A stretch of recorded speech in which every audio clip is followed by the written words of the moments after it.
Tonight, the first of some special in-depth reports from Ed Filmer down under. Ed went to Australia with the University of Missouri Rolla's solar car race team. Team members took part in an epic journey across the Australian outback. And Ed was right there with them. Ed, this is not just a matter of putting a car under the sun and letting it roll along. This team had a lot of work to do to get ready for that. A lot of work, indeed. Many, many weeks, months of work. They spent a couple of weeks in Darwin getting their solar car ready to race through the great desert, the outback. It's a 2,000-mile trek through a desolate place. Race officials know that it's tough, so they put everyone through a lot of tests before the race began. In the stifling heat of tropical North Australia, a huge truck snakes toward its mission. Just go up there now if you're ready and do your thing. All right? Okay, get rid of the agony early. Yeah. Good luck. Thanks. We're up next.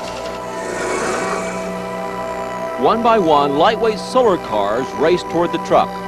The concern is the huge truck, called a road train in Australia, might blow small solar cars off the highway as they pass. If you can't do it, you shouldn't be on the road. Every one of the 40 solar cars in the World's Solar Car Challenge has to pass this test. It's part of what they call scrutineering. Nathan Ruiz of Springfield waited for his turn at the road train test. He's one of 4 drivers for the University of Missouri at Rolla solar car team. Try not to take it too seriously where you're not having fun. Nathan's relaxed, but he knows the importance of the next few seconds.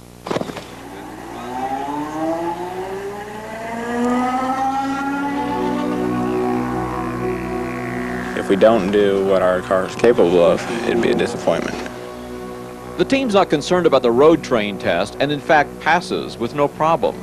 But this is also a time trial, and their speed here determines their position in the starting lineup and gives other teams an indication of who's fast and who's not. 84.11 kilometers an hour. That's about 52 miles an hour. The Rolla team's car is capable of going faster, so their speed was disappointing. Is that as fast as it would go, or are we still accelerating?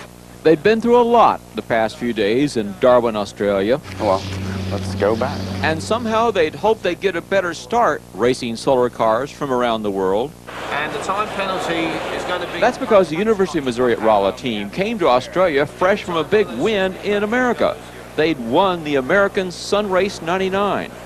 They were greeted by headlines of their American win on race publications. And Australian network television wanted interviews with them. Stories that were eventually seen around the world.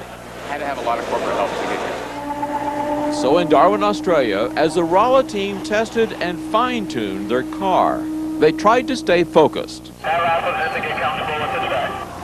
They tested their car dozens of laps on a Darwin racetrack and constantly analyzed data from the car.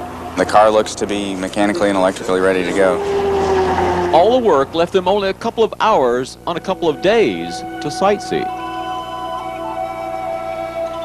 A cruise of Darwin Harbor filled with warships headed toward the East Timor crisis, just 400 miles from Darwin.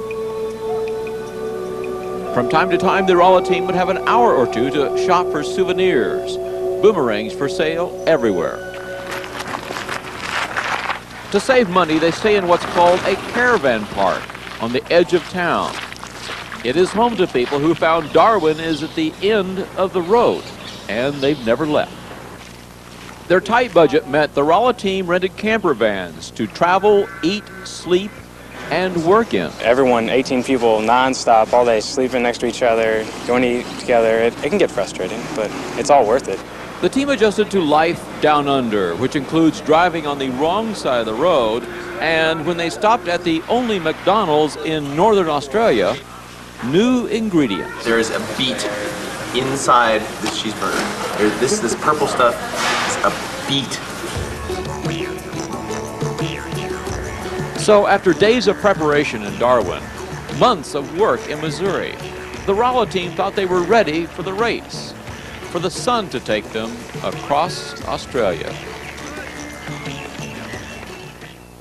Rolla would start behind 16 other cars, or I should say 16 other cars from around the world, 40 in all, some of them very fast and very expensive, great solar cells. They go great. The Rolla team was facing tough competition before in an American race, and they won that race. So tomorrow night we'll see how they began what could be called the World Series of solar car racing. All right, this is the end of the Australian winter. What was the temperature like when you were down there? In Darwin, it was hot. It was very hot and tropical. It's way close to the equator. So when we got in the desert, it cooled off a little bit, but it was still pretty hot. That was only part of the culture shock, that and the beet on the The cheeseburger. beet on the cheeseburger. Australians love beets on their cheeseburger. Go figure. We'll find out more as you come back, Ned. Ed, thanks very much. We continue our special in-depth reports down under with